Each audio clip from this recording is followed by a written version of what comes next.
Okay, Mr. Jones, we were talking about tax aspects, and I always like to use this example. Let's say that you and I had never met, and you were investing in your 401k, and I was investing in the indexed universal life with the downside protection and also the tax-free pullouts. But you had the 401k, and let's assume we both had a $1 million in our account. You have $1 million in your 401k. I have $1 million in my indexed universal life product.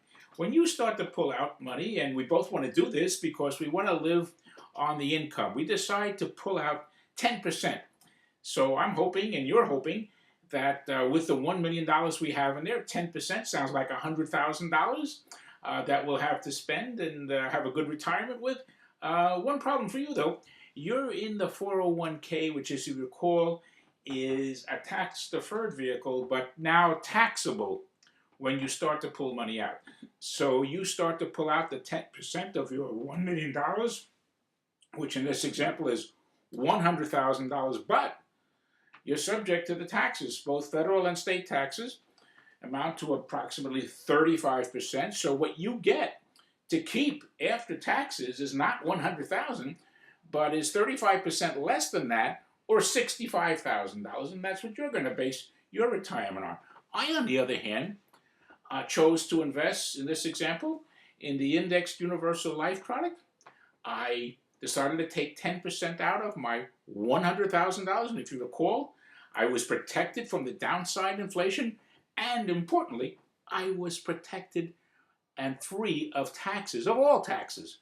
So I take out my $100,000 and I keep it.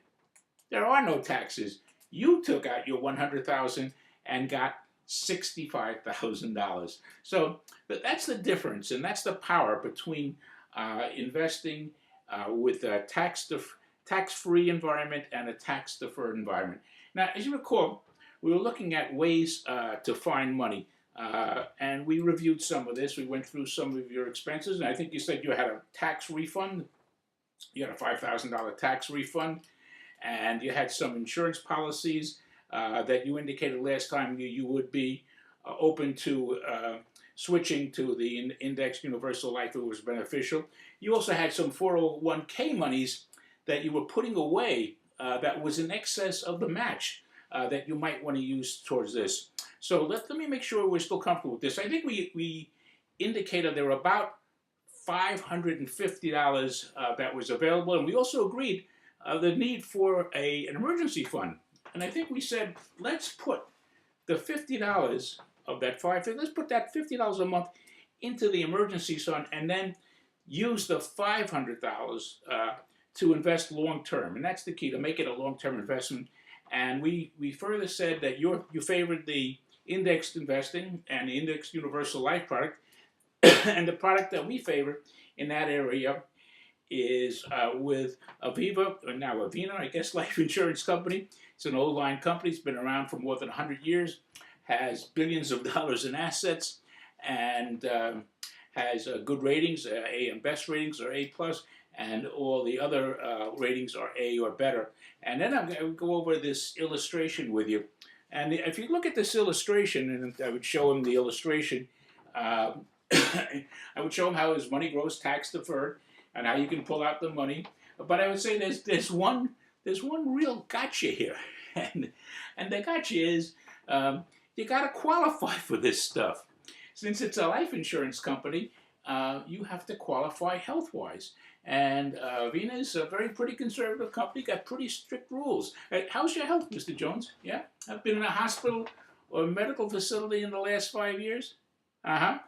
So what you're telling me is that you're in good health, you don't take any medications, your average height and weight, and, well, you should qualify, but we need to take an application for you before we can start the process to make sure that you do qualify. So I have an application here. This process takes about 4 to 5 weeks. I show them the application process, and I go over the questions and briefly explain how this works and how it's long term. You can't get your money out. There's fees and so on. The the fees coming out early if you do that.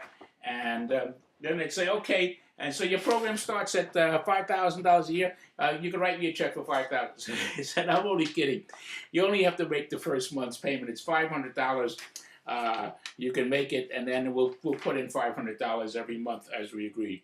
And the last thing is, I'm going to tell you that since you have to prove good health and be accepted by the company, I'm going to have a paramed come and examine and explain all that.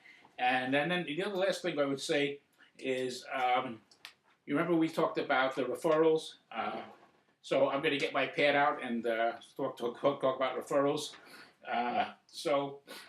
You should feel very good about today's meeting, Mr. Jones, because you started on your financial independence and the earliest possible retirement date, and you're ahead of your friends and neighbors who haven't done anything. And as we talked the last time, most of America hasn't done this. So you should feel good about what you've started today. And I look back at it, I feel I've done you a great service, and I feel good about it. So I hope you get approved. We'll be in touch with you. They'll be calling you to set up the paramedical. I'll be in touch with you. And as soon as everything is approved, I'll be right back on the phone for you to tell you it's all been approved. So best of luck with retirement, and thanks again for your help.